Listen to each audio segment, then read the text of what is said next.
Welcome to Below the Line, where we talk about working in Hollywood from the crew perspective. My name is Skid. I'm a former assistant director and your host. Quiet on the set. Film industry professionals discussing the Oscar nominees in their category of expertise. That's what you're getting from Below the Line for the rest of the month. This is episode 9 of the series, and today we're talking about costume design. Let me introduce our guests. First, happy to welcome back regular Oscar panelist Helen Huang, whose credits include Beef, The Penguin, and the upcoming Blade Runner 2099 series, which will air on Prime. Glad to have you back, Helen. Hi, Skid. How are you? Doing okay. Glad you could be here. Also joining us, returning to the show but making her Oscar panel debut, is Liz Vastola, whose credits include Twisted Metal, Daredevil, and The Bondsman, which we're expecting soon. Thrilled you could join us, Liz. Thanks for having me. This is going to be fun. We do like to take a moment, though, each episode this season. We're pausing to reflect on the LA wildfires. The fires are contained, but the impact will be felt for years, if not decades. To all of our industry colleagues and everyone affected, we see you. Okay, let's talk movies. The 2024 nominees for costume design are A Complete Unknown, Conclave, Gladiator II, Nosferatu, and Wicked. We're going to discuss them in that order, and spoilers are possible, so consider this awarding. Last note, I'm going to recognize the nominated costume designers by name, but apologies in advance if I mispronounce any. Helen and Liz, please correct me if I mangle the names of your colleagues. First up, A Complete Unknown, costume design by Ariane Phillips. Well, obviously, big fan of Ariane's work. Everything she does is such. It's difficult to describe, but it's very subtle in the best way. It's very just beautiful, but kind of, not costumey, understated, and very real. But has this very rich emotional quality to it. And especially this film, I think they captured the journey of Bob Dylan in terms of his personal growth in such an elegant way. And also, she's an extensive researcher. Actually, all the nominees are. The way they research sort of that period in time, and especially with the type of people that was around in that era, I thought was pretty amazing. And then I think, one of the things to really talk about is how to do period, but in such a delicate manner, and how sort of detailed you have to get with the silhouette, the prints, and even down to styling the characters to really reflect the nuance of an era without, being hey, this is the 60s. And I just think she did such a beautiful job. Yeah, I totally agree. And I think that such a hard task, to say the least, when you're recreating the story and the visual world of such an icon, obviously American icon, but then worldwide, I think. And then on top of that, knowing that you have an audience, not only from, of course, the music industry, but just fans and people who are still alive that have grew up with Bob Dylan and probably knew this journey inside and out as they experienced it themselves, let alone, someone that's, Bob Dylan, of course, still alive. And so the pressure and the expectation, I feel, is so layered in this kind of work. And I was really just struck and inspired by her ability to kind of clearly get into the frame of reference that all these different, living people, not only Bob Dylan, Joan Baez, even, Johnny Cash, how they approached clothing and dressing themselves, not only for the stage, but also in their interior worlds, where we might not have seen them or they might not have been photographed, but then took that frame of reference and melded it and tailored it, so to speak, for the actors and bodies and characterizations that she had to work with. So, that's such a difficult and just really nuanced job at hand. And I think that it really like melded so beautifully. You know, that first image of Timothy Chalamet when he's finally kind of morphed into, let's say, like the darker era of Bob Dylan with the, you know, really moppy black hair and the black shades and the black Levi's and just the darker palette. When you first see him kind of emerge on the street in that iconic look, it really kind of takes your breath away and you kind of you know, I for me that was a moment where I was like, oh, you know, where everybody watching is on board, you know, with and in believing the story, you know, that's being told. And so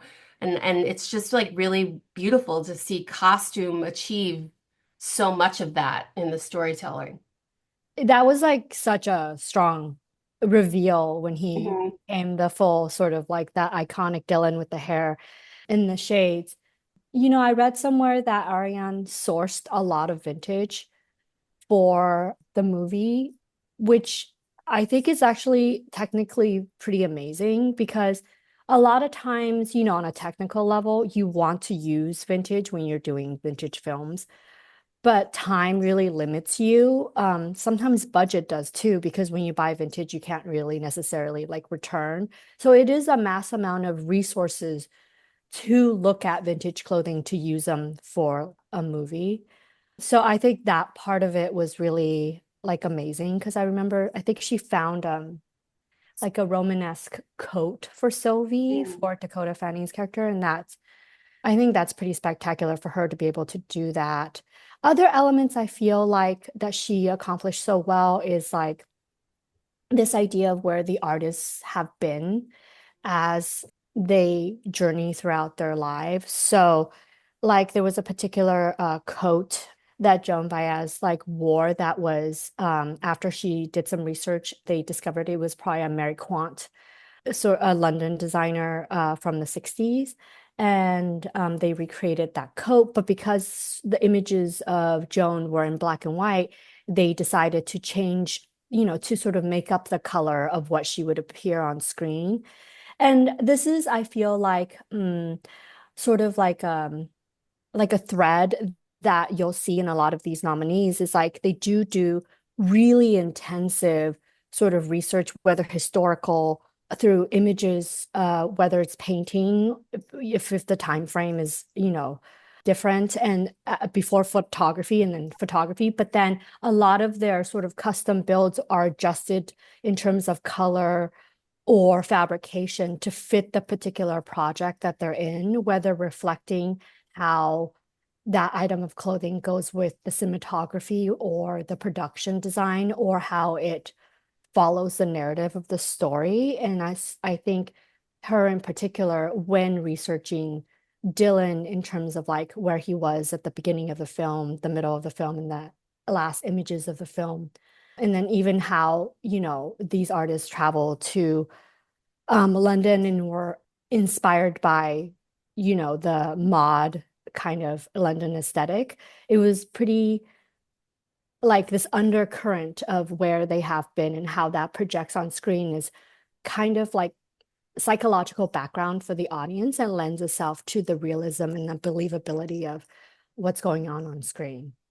Yeah, totally. And I'm sure you read this, Helen, there. I read that she was also not only in terms of the sourcing of vintage with is now, I mean, sadly gets trickier and trickier, right? Yeah, it is very tricky. Right. I mean, I worry one day it's going to be impossible, right? I mean, in terms of finite number of clothing, but that, you know, existed. But I also read that she was able to get Levi's on board with her to remake a certain style of straight leg jean that they had only made for, I think it was like a 4 or 6 year span. And they Yeah. confirmed that it was what Dylan wore. And you know, collaborations like that, where you're able to work with clothing companies, but then just have them service your vision, you know, Hmm. and really truly collaborate and work for you, you know, it's just is great to hear. I know Levi's is always so supportive of designers. I feel like so I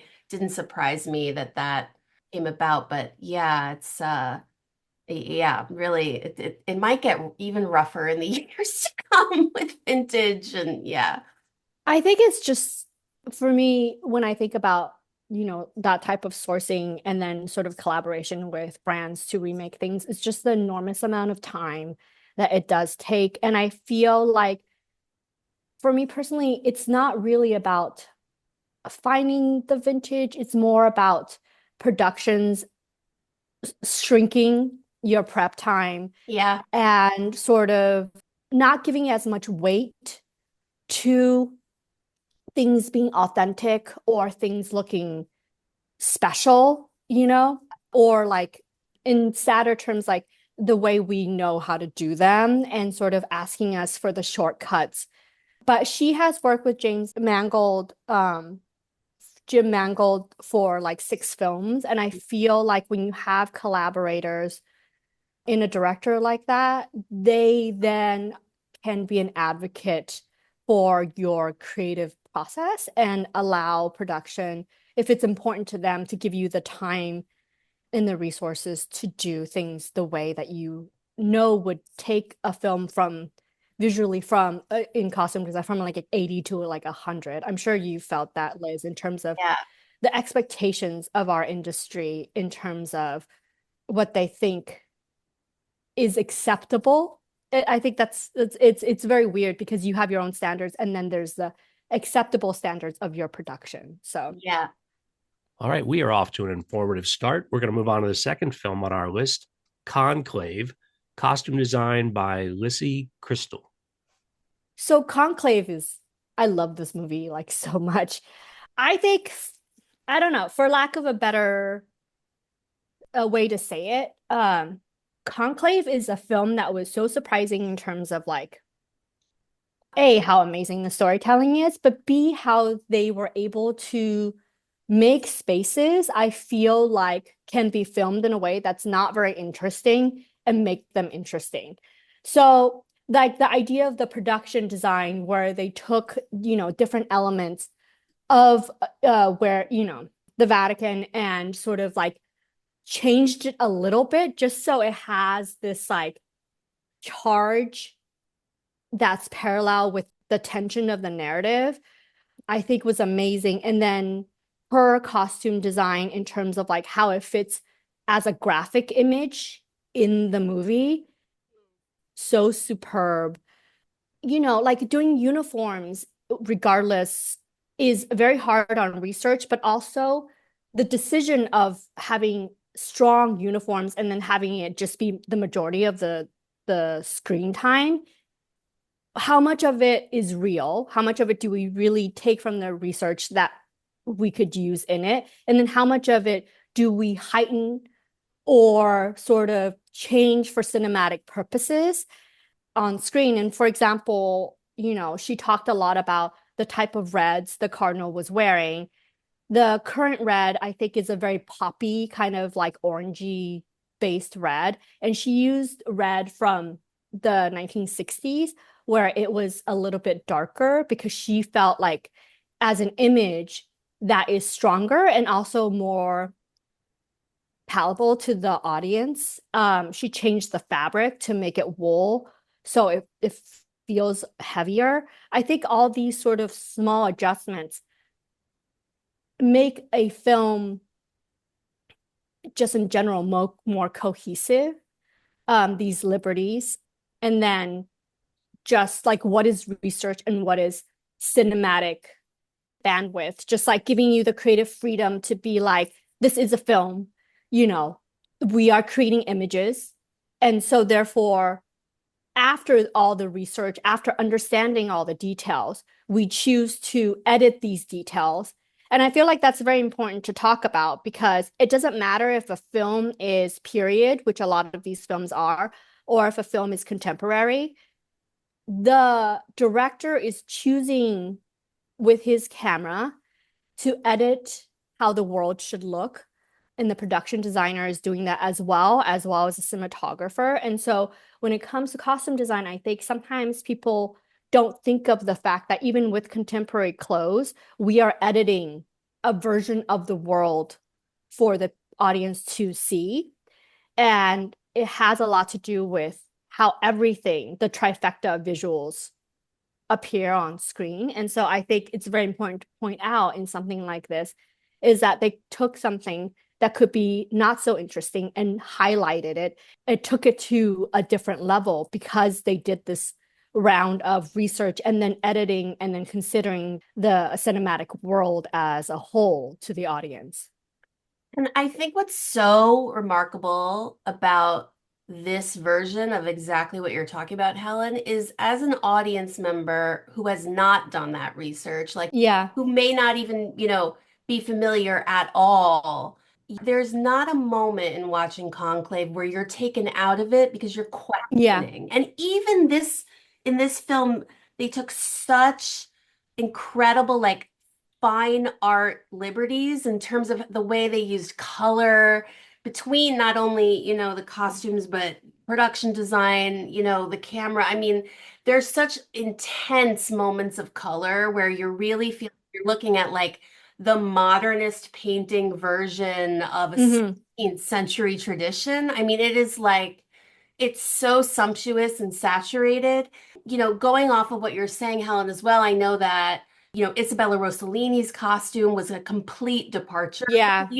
from what it would have been. They changed the style from, the crosses that the different cardinals would wear from what would traditionally be, I think, wooden to something more, metal and just these liberties that you would at the beginning of your research think is, maybe very risky because she has such a command and control of the world.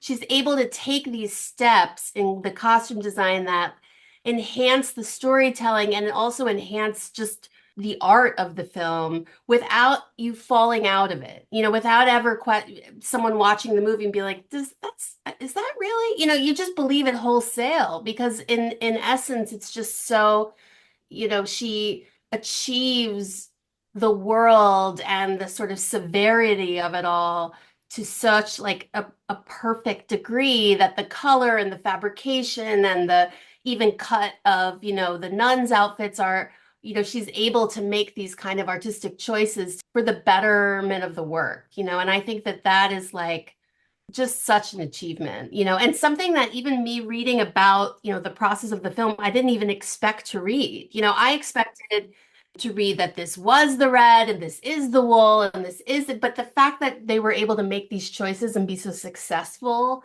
in the direction is just like so impressive. And yeah, really added, I felt like so much to how they told the story. I think also it's important to point out that she is also a longtime collaborator with the director. She's done multiple movies with him. Yes. He was actually on a podcast where he mentioned two big sort of stylistic choices that he did was something that came from her research, and one was the umbrella. As the cardinals entered into the conclave, that graphic image was from research that she did, and also the fact that she was like, I think they should hold umbrellas. And then the other element was the nuns at the end in those white uniforms, which had, because of the color, such a poignant exclamation point on just the narrative in general towards all the build up towards the end of the movie. And that was also from her research. And so I really like hearing these details because sometimes through research, you could even if you haven't really thought of it, it could really inform a director's choice about how he wants to use costumes to tell the story. And I really like that dialogue between longtime collaborators where you could show them something and they could change actually something that they've written or have thought about to just, again, like you were saying, to just like use these moments of color or non-color to really stress the tension and the speed of the storytelling. She always does like really spectacularly beautiful work. Yeah. And that's such a through line also with all the films today. I mean, I think, when we talk about Wicked, Paul and John work together on In the Heights, I believe, or yeah, I believe. But, it's something, these kind of long collaborations that filmmakers can have with their colleagues, costume design, production design is so important to nurture, I feel, from a production standpoint, because that is, I mean, this is the list of films today is, case in point of when you're able to really, continue to work with people who inspire you and who you work well with. I find, and often, in the beginning of a designer's career, sometimes things will happen where they'll be like, well, they want me to hire somebody local, or they need to, like, or I need to sort of make sure, my team is from this country, or, the cost of bringing a collaborator in can sometimes be an issue with production. And it's just something that when you're able to, and I'm sure, Helen, you find this Yeah. own work, I certainly find it in mine, when you're able to continue to work and grow with certain showrunners, directors, filmmakers, even actors, Hmm. it's so enriching and really helps the work, and so, that's not to say to not give folks a chance, of course, but I wish that was something sometimes that was more honored at the lower beginning levels, lower budget levels, to be like, oh, Yeah. and different directors and showrunners. I mean, of course, we're talking about like, five fabulously successful directors here, but, are make the decision to fight for that more than others. And it's so great and inspiring to see these directors, a lot of the directors having worked continuously with these designers, obviously Yeah. respect them, to the nth degree. That does make such a big difference on projects. Also, when directors come more into power, studios let them make Mm-hmm. more decisions, they trust them more, and therefore all the HODs benefit from that trust. Yep. And so, yeah, that is definitely something important to talk about is like I guess the allocation of power in a production and how your costumes ultimately is a result of sometimes it's like other people's decisions. It's like what resources they give you, how honest you could be with your director in terms of what you want. And then also with collaborators, it's like you could push them out of their comfort zone because sometimes directors have a smaller comfort zone and they don't want to they have to trust you for you to be like, I know this is a little bit weird, but I think it'll be rewarding at the end. And I think also it's sort of like directors who trust their HODs really do come out with like a richer project because they think about projects as a whole, but we think about costumes on such a different level in terms of how it fits into like cinematic history, how it works with psychology. And so, how culture shifts happen. And so it's like this knowledge of being able to study the subject, but then you have to convince other people that what they understand in how they view costumes is sometimes more limited and they should have the trust to like broaden it and it would actually be more intriguing to the audience because also sometimes I feel like they limit costumes because they think the audience will understand it. But the thing is, you're supposed to show the audience what they should look at, Yes. not the other way around. Yes. Okay. For those who don't know, HOD, that's heads of department. So our costume designers, our production designer, these folks collaborating with the director. I know it's underlining the point, but it struck me from just talking about these two films, you have two different approaches to how you're going to execute on costume. Where Complete Unknown, you're recreating a pair of Levi's that only existed for a couple of years, that sort of vintage. And on this side, we're talking about, no, let's take what's there and change the colors. But in both cases, and very successful with these films, creating the cohesive vision of what we're going to see on the screen. And it's because of the collaboration. Again, I know I'm Yeah. underlining the point that you guys have illustrated well, but that collaboration is why it's possible. Skid, you just brought about a point. It's sort of like it also depends on what type of movie it is. Because sometimes, you follow what the movie wants. So if the movie wants to be very naturalistic and simple, your costume design has to follow that. And that is the point of the movie. if it's for, other purposes, if you're looking at Conclave, it's like there is this parallel between the storytelling and the visuals on the screen and the graphicness of how they want each image. And so therefore, when she designs, that's what she's designing to is the purpose of the film. And Mhm. so when you look at and dissect all these costumes, it's like, yes, there is a basic level of research making the costumes, but it's also on this broader scale, is like, what is the point of the movie? And that is what the director follows, what the cinematographer and what the production design follows. And so costume has to follow that. So sometimes the end result is in service of it's in service of the movie, not just designing costumes as if, the choices are just all yours.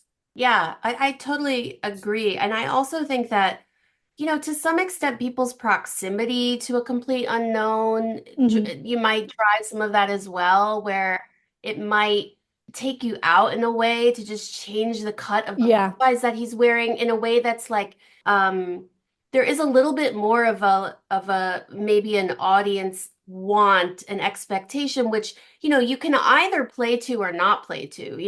Not really saying that an audience yeah, expectation should be driving your design choice, but it does seem to me that there was the responsibility that they felt to pay homage and to yeah, recreate in a way, so that the audience could peek behind the curtain and yeah, see Dylan and Joan's apartment and see how yeah, he wrote and kind of and understand that very finite section of years that the film is talking about in the production design and in every sense of storytelling, whereas for Conclave it seems so much more about the suspense, the narrative, and less about what is actually happening when a conclave happens, from a like yeah, documentarian yeah, perspective. And so that also might be, kind of driving the differences. Completely different ways about it, and equally obvious, I feel, successful to, as Helen put it, the point of the film.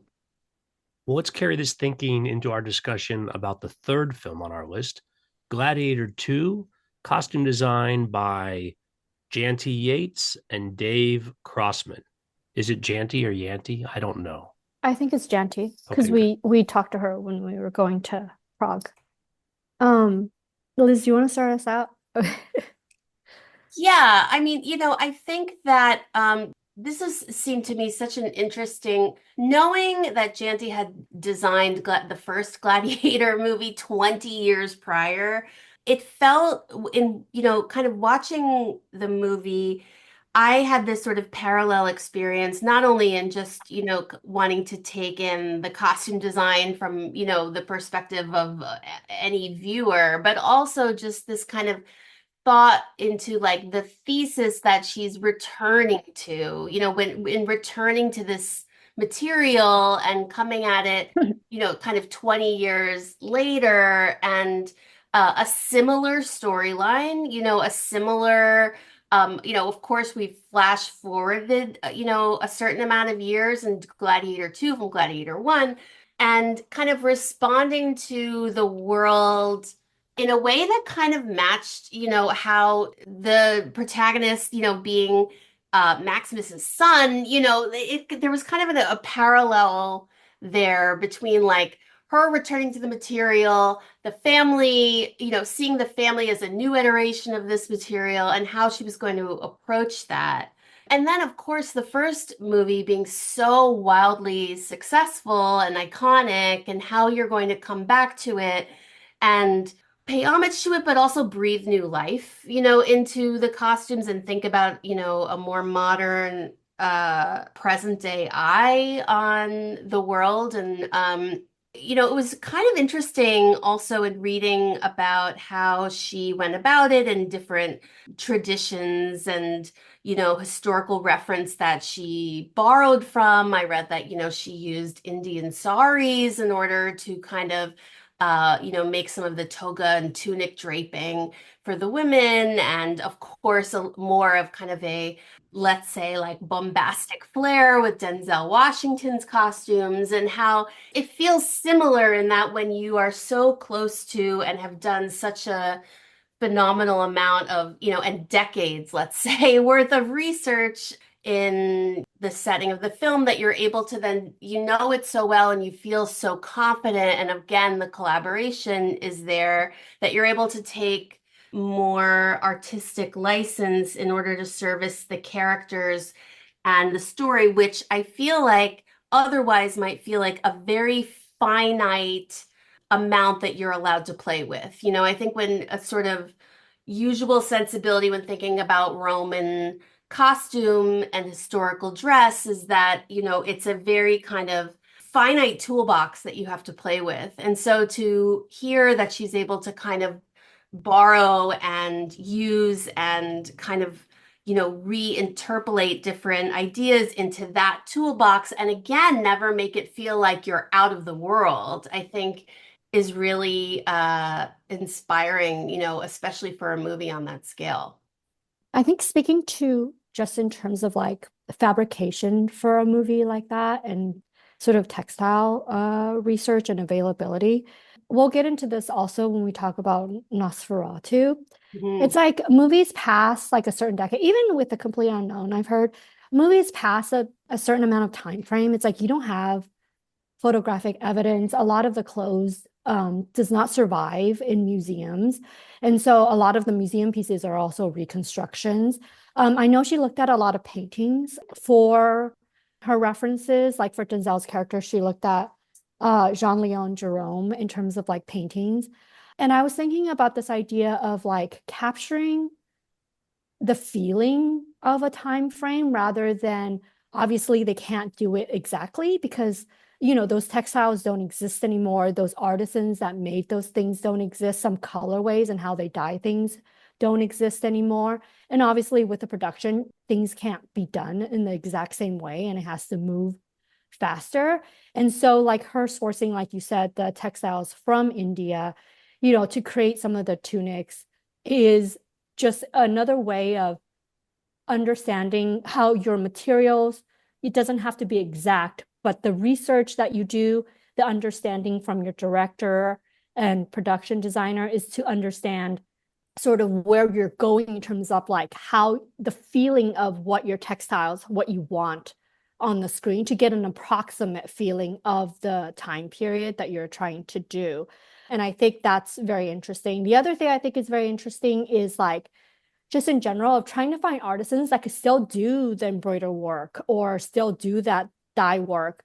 Fortunately, in Europe, there's a long-standing tradition of craft.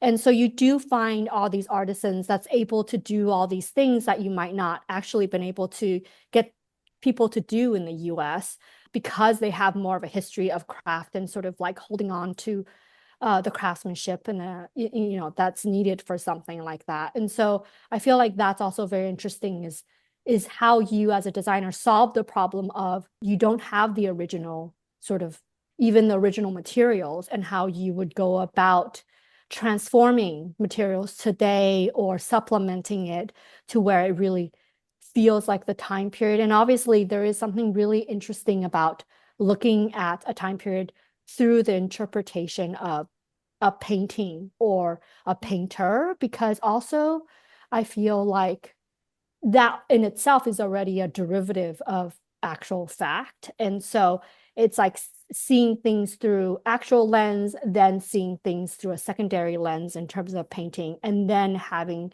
the real life job of interpreting all that. So I think Janti's always been so amazing at doing that. Also, with Ridley Scott's movies, it's always so exaggerated. And I feel like, Mhm. that their costumes with the hair and the makeup really gave it such a theatrical feeling instead of, like previously what we said is like, it's not a documentary. It's like, it's a theatrical event.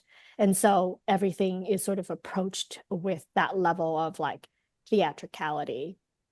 Yeah, I felt like this iteration of the story felt the costumes and the accessories, the armor, there was like a heaviness to it, which I thought that was really successful because I felt one of the major differences I felt between this Gladiator 2 and the first Gladiator is there was really a more of like a gauzy, wistful mysticalness to the first film Hmm. that not only in the costume but in the, just sort of the flashbacks and the storytelling and the camera work in Gladiator 2 felt heavier, when he starts to see visions of his wife dying and the sort of version of death that he's envisioning. It's gray and it's dark and it's by a shoreline and there's like dark gravel. And I felt like that kind of darkness and weight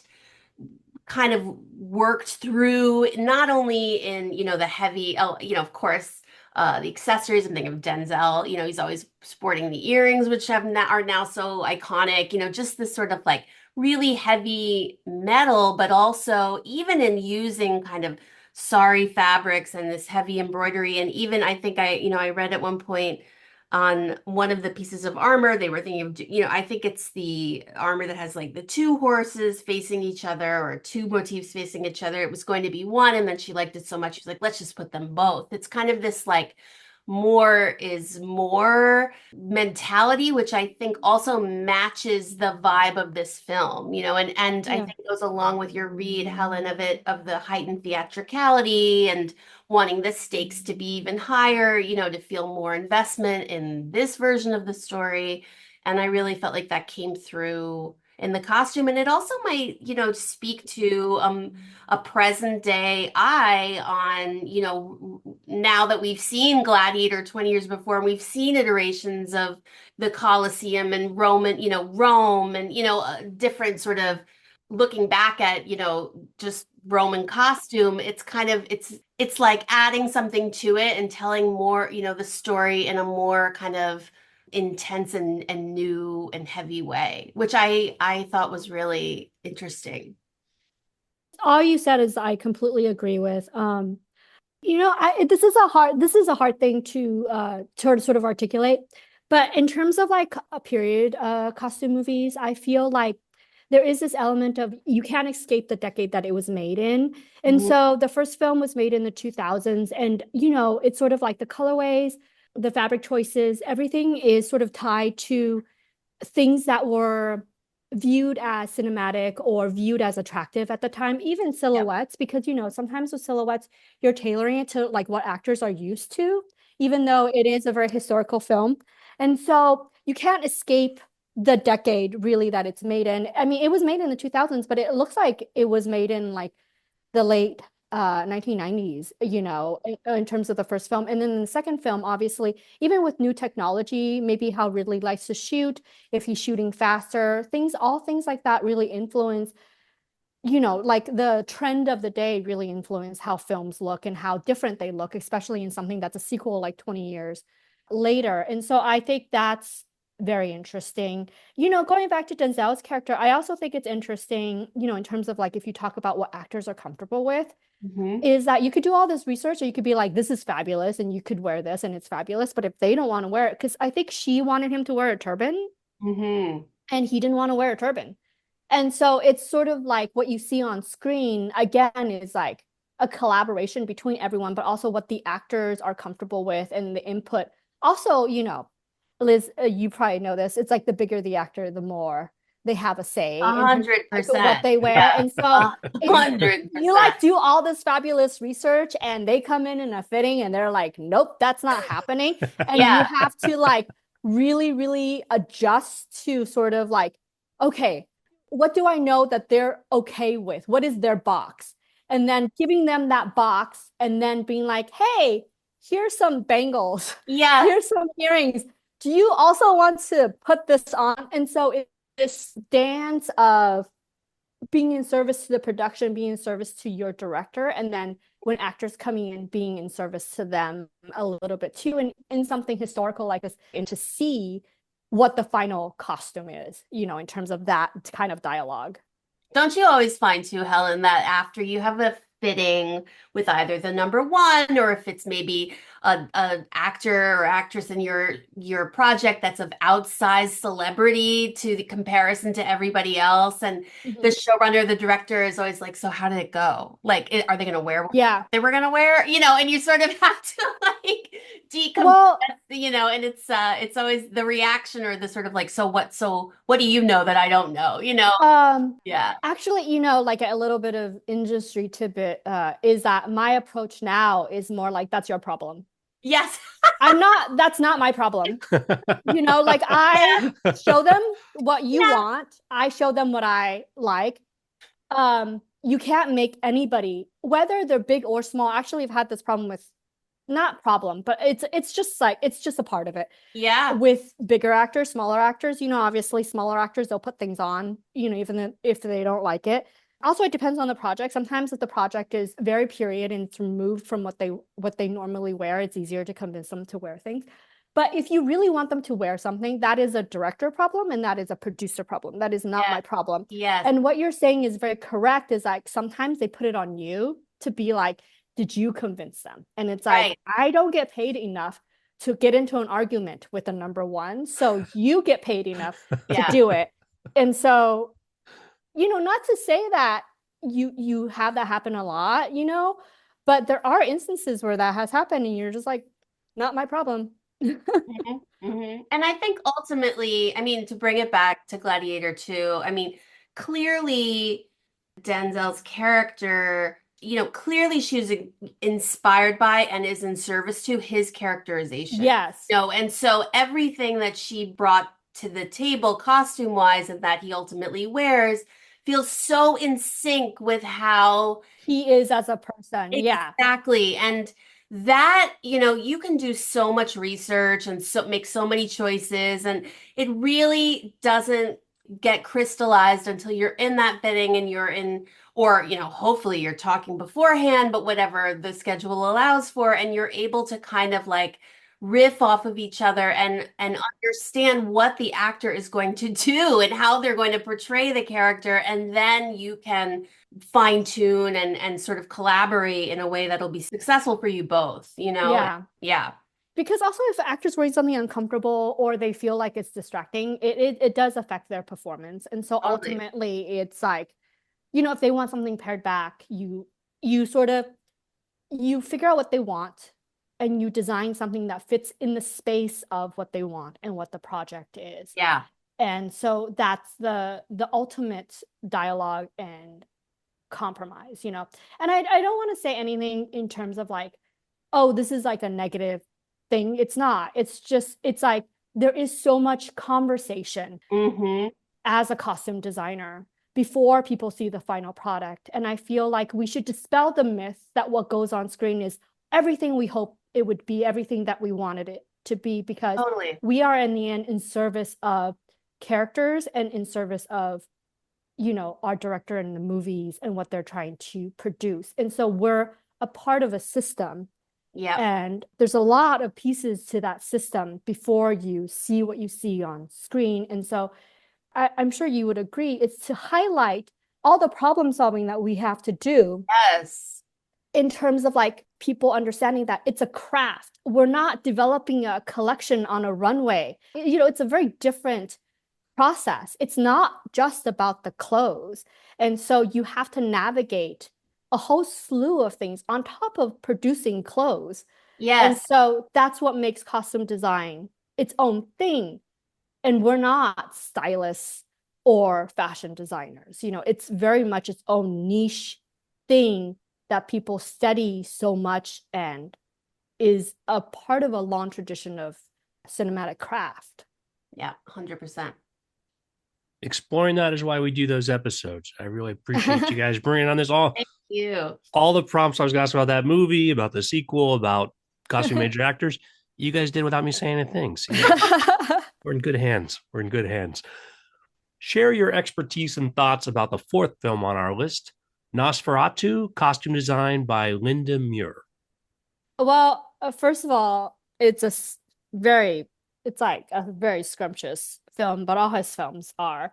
I like to just say, just his films in general, because he started out as he did a lot of things in theater, the director, and he also did production design and costume design. And I think that's why his visuals are so strong and what he asks from his HODs are so specific. And they do an immense amount of historical research. But going back to what I was saying is like, you're in service to what the director wants to do. And this director is like those weird shapes from that time period, the things that look really, really, really odd to the audience, those are the things I want. So don't hold back on the strangeness of something. And I feel like that's very refreshing because especially during that time period, I think the time period was like 1838. The time period between 1830s to like 1840s is a period of dress. It's like post-Regency that a lot of people find really ugly. Like just in terms of like in general, because it's the silhouettes are hard to understand, the hairstyles are hard to understand, the hat styles are extremely hard to understand. And so a lot of productions will hold back on that because they think, audiences can't understand that. Case in point, all the male leads in sort of that kind of time period, even 1600, 1700, they'll wear boots. They won't wear tights, even though historically they'll wear tights because they're filtering through a modern day lens.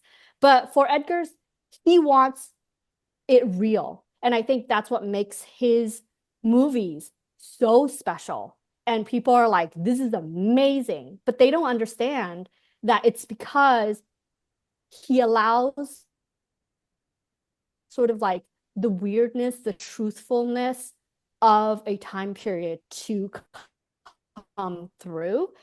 And I would encourage people all directors, to have that approach. Step outside of your box. Let it be weird. We want weird. As costume designers, we love weird. Let's do it, Yeah, we want weird. Just let us do it. Let us be like, yes, maybe the audience will find it weird, but you know what? Those movies get nominated for Oscars. Poor things. Poor things. Yeah. It's like, let it do its thing. Those will get nominated for Oscars, not holding back and being like, I want a sexy hero. That's not going to win you any Oscars. Yeah, 100%. And it's so smart to understand that, for them both to understand that weirdness and like strange silhouette that will not be comfortable for a contemporary actor or contemporary cast.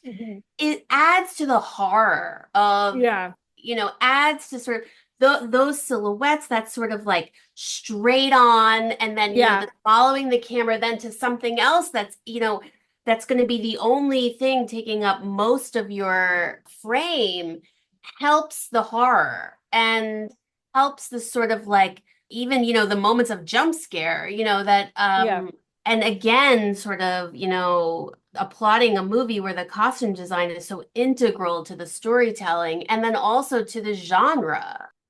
And that being said, I mean, you make these choices in recreating the silhouettes, but then the fabrication becomes so important. And like your choice in fabric, which you really could make it could almost be anything. I mean, obviously let's stick to cotton, silks, and wools, but it could almost be whatever you want it to be because you're in this sort of fantastical horror, your toolbox is bigger, and being able to hone it in and choose the prints and the levels of velvet and the exact weight of wool and the specific color brown is almost even more pressure and more difficult because those textiles are so, front and center for most of the movie. That particular weight of that gauzy cotton or linen that, of that nightgown is,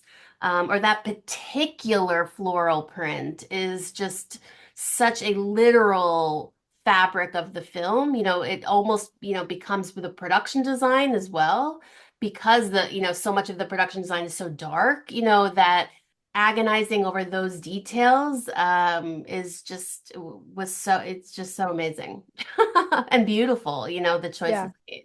So when I was working on Blade Runner, our team was the team that did Nosferatu in Prague. So they worked with her I got to see their textile book on their MTM, their made to order things, and it was so incredibly beautiful in terms of like her inspirations. What are the textiles they chose? And I do want to talk about the textiles too, Liz, because because of making things, it's like, what people don't understand is like making clothes is very, very hard. It's extremely hard. Yeah, You will not know how a garment turns out until it turns out because it has to go through, again, we talk about like limits, right? So like say you have a piece like Nosferatu, they're in Europe, so they get to order in from the best European textile people. So they are ordering from London, they're doing Italy, sometimes it's from India. So like that is a benefit of having to design it in Europe. And then also, again, all the craftspeople in Europe, they're trained very differently. And so that's how they're able to do it. If you have an American production and say it's filming in LA, they might not like you, sourcing all your fabrics from, yep, Europe because it costs so much. And so those type of restraints, economic restraints, actually really impact how something like Nosferatu looks on screen. And so I think that's one of the challenges that we should talk about. The other challenge of making something is it depends on your tailor. You give them your inspiration. hmm, If they understand it, they could crank you out and pattern you something so beautiful. Your seamstresses can make it. If you give them something they don't understand, they might yes, not be able to make it. And so it's also who your craftsperson who they are and how they interpret what you're trying to say. And I think that's very important is because we're not an island. right, We have ideas, but it goes through so many steps with people. Like the color brown, Liz, that you mentioned, that could go through several dye processes. yes, And the other thing is, again, we should talk about money and time because the time it takes to make an iteration, say, no, this is not what I want, to do it again, that's a luxury. That is a luxury of prep. Sometimes you get one one take and it goes on screen, whether you like it or not, it's on screen, exactly. you know. It's a luxury in our industry if we get two stabs at something. Just to be in comparison about like fashion shows, John Galliano, so twirls are sort of like what you make in muslin in terms of like the drape or the silhouette of something. So you make a twirl before you would make an actual garment. He gets 19 twirls before they come to actual fabrication and what that garment looks like. We get two tries Yeah. at the most. So that is what we're talking about in terms of like making something.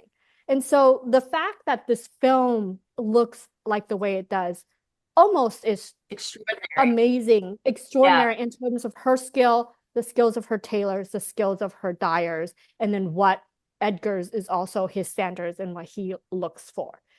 Just to give people a peek inside Yeah. the incredible crunch time. It's insane sometimes. So it's like you're just like, oh, that skirt doesn't fit. That's fine because it's going on.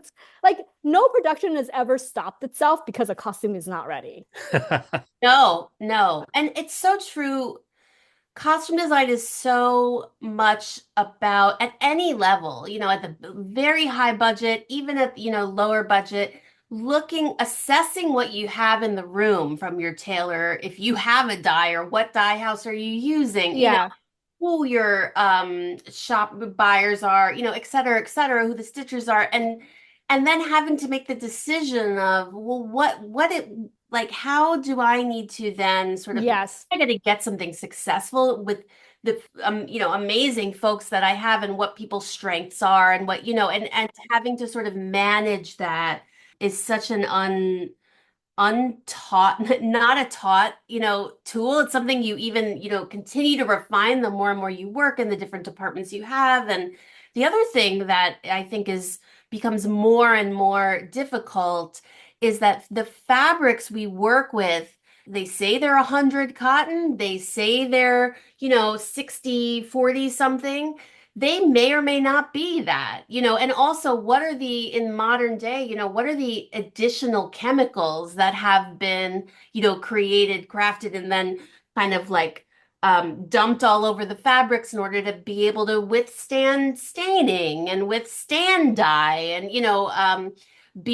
have more longevity and unfortunately not break down when they get, inevitably thrown out into a landfill. And I think that is another kind of like problem of the modern designer and having to kind of counteract all of these new issues with textile that you don't have time for, you don't have money for, and you're not prepared for, and just speaks again to the work in Nosferatu and to that really, really fine detail and achievement on that incredibly like intimate textile level, where we're really up there and close in the seams of the hats and the millinery and the bows and the edges and the bindings. We can see all of that, and he hangs his camera on all of that, and so it just goes to show how much he loves and respects that, the finery of it all, and then what an achievement, Linda was able to execute.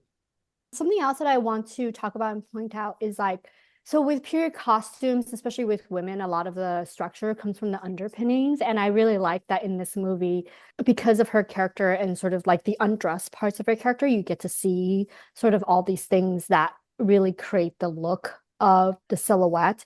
I think that's really fascinating in terms of like for the viewer to visually look at. I think also like something like that is a reason why sometimes when historical or like costumes on display will look different than in the movies, because they did not take the underpinnings, and so they don't have that wow factor, because sort of what the wow factor is the under garments itself. The other thing is I want to talk about is like corsets used in this movie. So there is a particular corset used for men. I forgot the character's name, but he is Hutter's friend whose wife Ellen dies. Not Ellen, his wife dies. And he is wearing actually a male corset under his costume. And I feel like it gives a particular silhouette, and his clothes, if you look at it, the shoulders are sloped in a certain way. And it's so the proportion play of that because of the underpinning is very, very strong. And also that subtlety again lends itself to the weirdness of not the weirdness, but just like the specificity that the audience really could see, And then even with Ellen's corsets, it's like they take consideration to like a front lace corset that she could undo herself in terms of like the technical sequences of the movie. And so there's all these considerations for things that, yes, you do get a glimpse of in the movie, but have like almost is not perceivable to the audience, but makes such a big difference in sort of how the final costumes look. And I think that's the finite details of his film is like there is like what you see on screen, but then there is like this undercurrent of excellence to how they make things. His big thing is like the excellence, and then the almost like slave to the invisible hand of how things look at a certain time period, and then it accumulates with how special it looks, on screen. And even Liz, to what you're speaking of for textiles, it's like humans have such an emotional reaction to textiles and to color on a very subconscious level, that utilizing it any film, whether contemporary or period, is that thing in your toolbox that will unconsciously spark the audience to feel a certain thing, to a character. And I think his films are always such a perfect illustration of that. Yeah. All right, the fifth film on our list is Wicked, costume design by Paul Tazwell. So this is such an interesting sort of remit of a project, I think, because I mean, I remember seeing Wicked on Broadway. I grew up, I'm a New Yorker, grew up in New York, and I remember seeing it on Broadway whenever I did in the 2000s growing up. And the costume design, Susan Hilferty, who did the costume design for the Broadway show, was so different, not only for Broadway, but just in terms of, using costume and off-kilter asymmetrical shapes and colors and again fabric, and playing with the sort of audience expectation of knowing the story of the Wizard of Oz and, understanding, and having it be such an iconic film. I mean, like one of the films ever created, right? And then taking that set of knowledge and then sort of reinterpolating it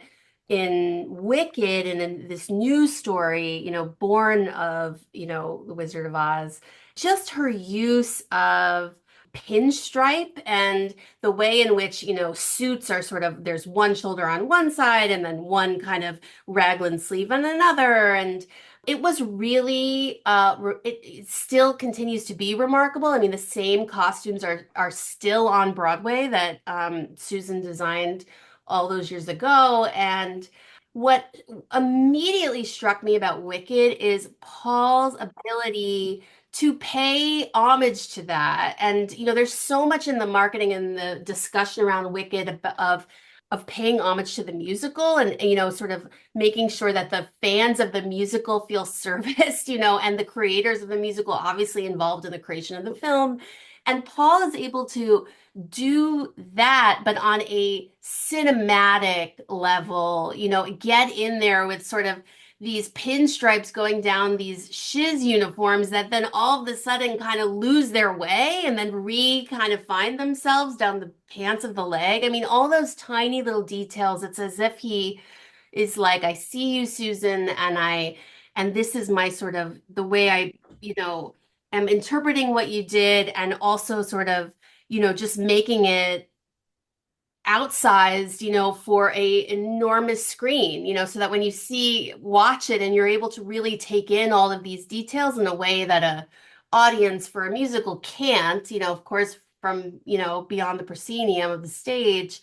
I thought that was really confident on his part and also really just exciting.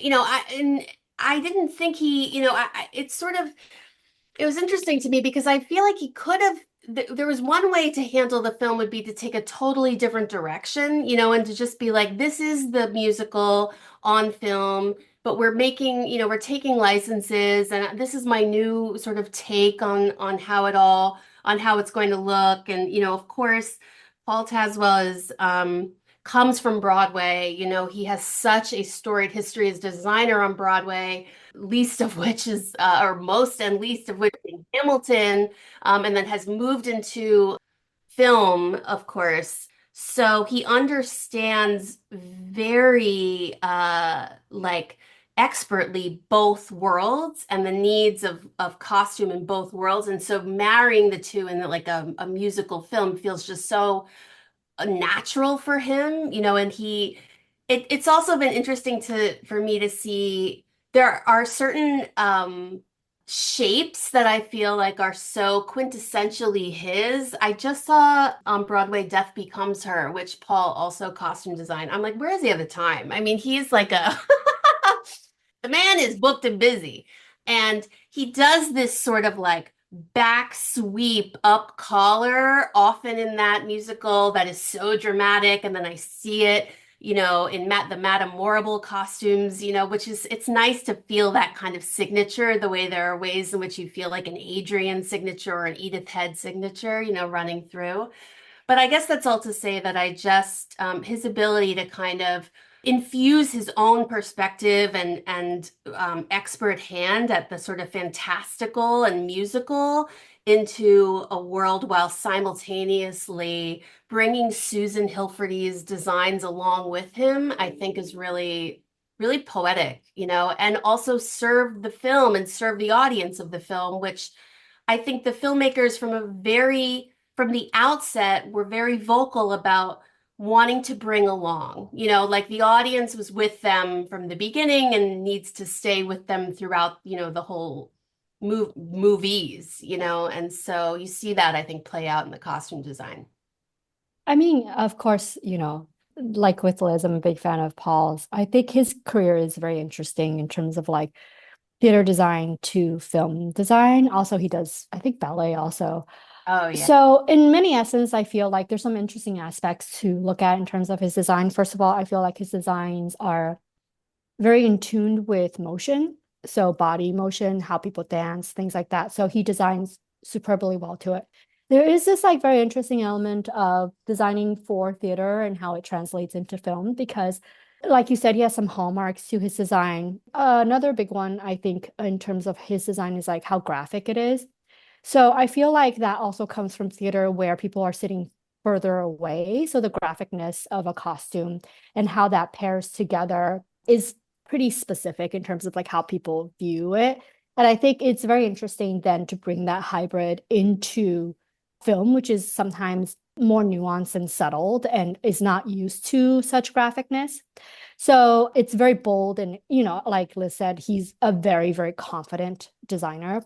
The other thing that's really interesting in Wicked that I feel like is interesting in a lot of these sort of like productions where it's like an imaginary world is that unlike Nosferatu, which borrows from maybe a 5-year time span period in terms of like what they, maybe 10 years because it, depending on like the cultural group that they're doing, is not a slave to any particular time period. So he is borrowing from 1940s Adrian. He is doing Victorian on certain characters, particularly Alphaba, that type of thing. He is borrowing from modern dance costumes for Glinda.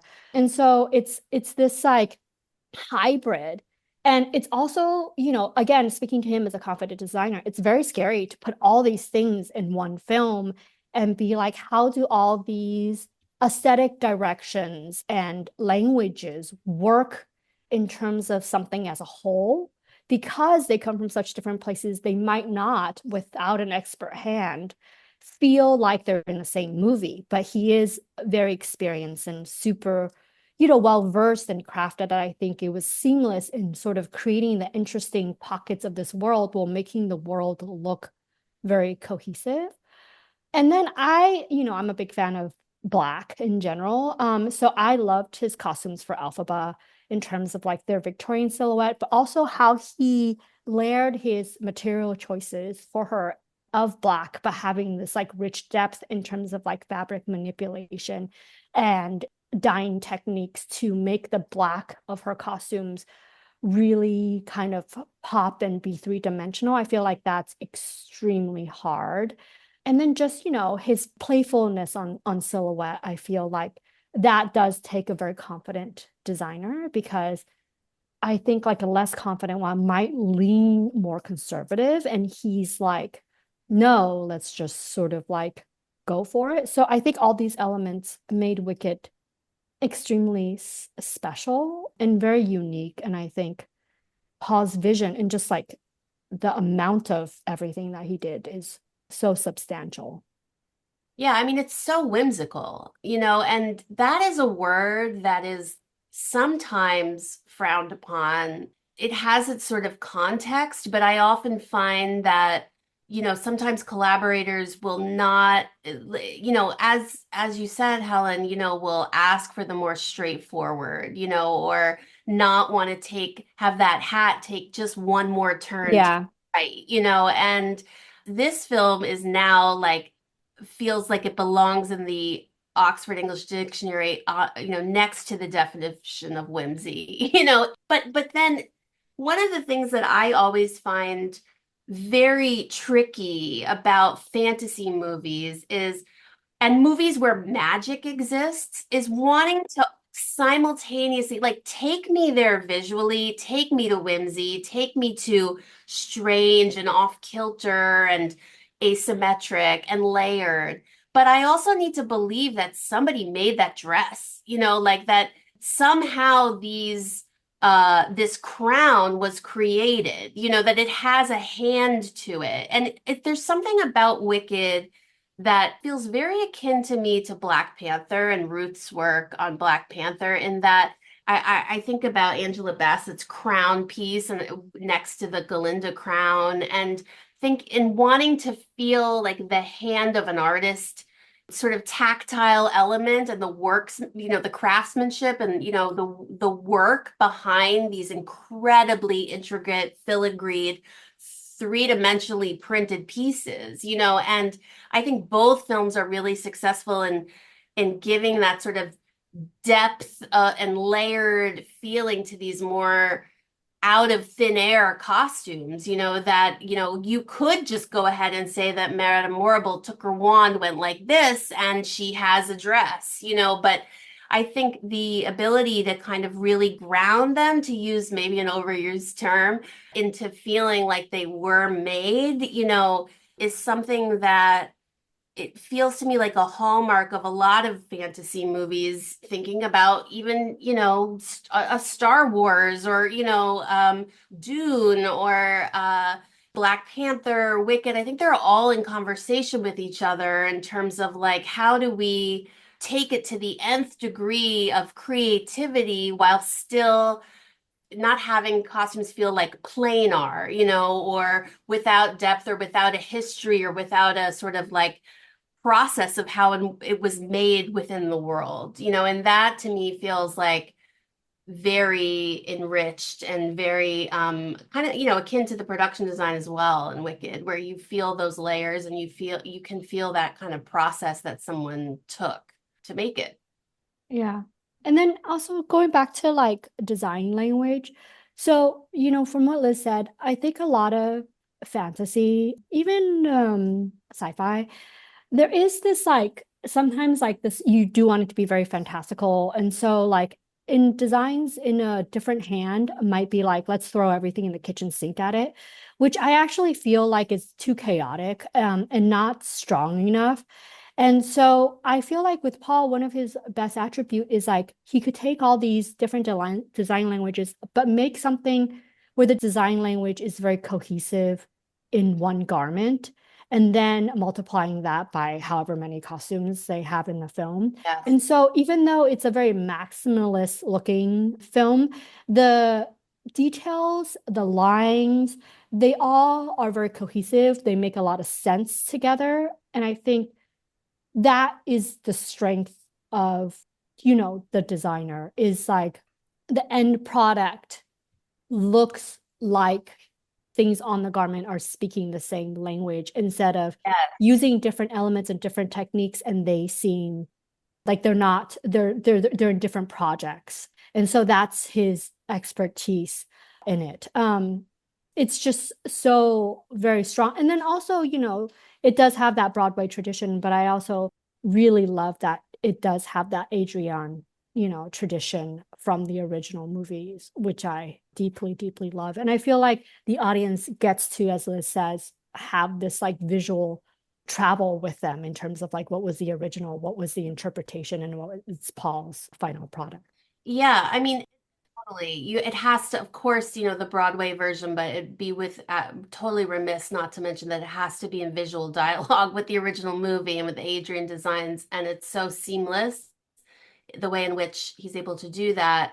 And I think, speaking to your point prior, it's so juicy to rewatch the movie and to sort of pause at like Munchkinland, and pause in Oz, and pause to see the ensemble cast and all these sort of, I mean, one is more intricate than the other. These costumes, that are just so, even in the Ozdas ballroom scene, I mean, everybody's costume is so layered and nuanced and juicy to look at. And at the same time, you still believe that like that munchkin got up in the morning and put that on, that they made the choice to put the shirt with the pant and the top and the shoes, and it's a fully realized like character ensemble. And I think to really see, Helen's point about that is to just go back and really pick out these people. And you might even see them in like Instagram posts that of Ariana Grande's, where she's like taking a photo with some of the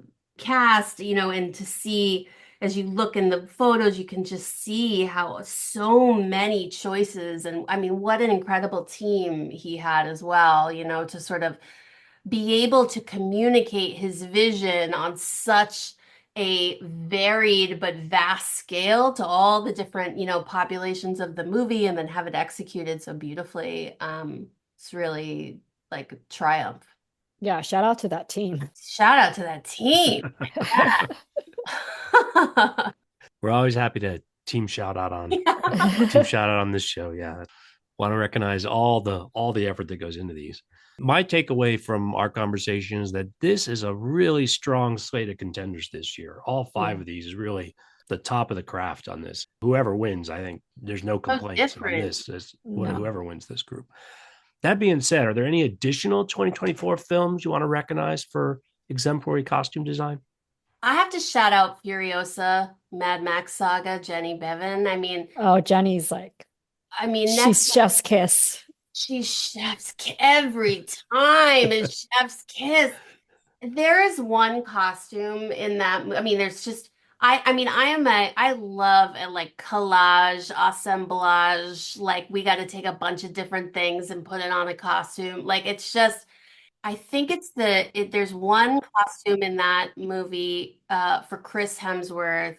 It's this parachute that follows him throughout the whole movie and goes from this beautiful gleaming white to bloody red and gets just sort of it's like a thesis in one piece. It's like the whole movie can be encapsulated in that one costume piece, and it's just so striking and how it kind of speaks to everything going on with his character and how it becomes this it starts as this regal cape and then it becomes this downtrodden bloodied thing, and it's all from a parachute, and she also is such a great, they all are, but she does such a insightful job on Instagram, and on social media, taking you through the process and the nitty gritty and how she had to do that film, slightly through the pandemic and, yeah. So I just have to shout out that one costume, that movie, always Jenny forever. Jenny. The end of this is yes, Jenny forever. Yeah. She's so inspirational. Yeah. We can go out on that note. We'll call it a wrap. Thanks so much for both you guys being here. This was a lot of fun. Yeah. Thanks, Gabe. That's now 9 episodes about the technical awesomeness categories in the can. I hope you're keeping up. 4 more to go with a new release every 3 days until the ceremony on March 2nd. I'm trailing a bit on the editing, I have to admit, but I think I catch up on time. Subscribe now if you haven't already so you can follow along. As always, I appreciate your feedback. You'll find my contact info on our website, below the line, oneword.biz. That's B-I-Z. Closing credits, thanks to Curtis Five for our music and John Wan for our logo. The logo is available on t-shirts, mugs, and stickers at Redbubble. To all of our listeners, I appreciate you. Please rate us on each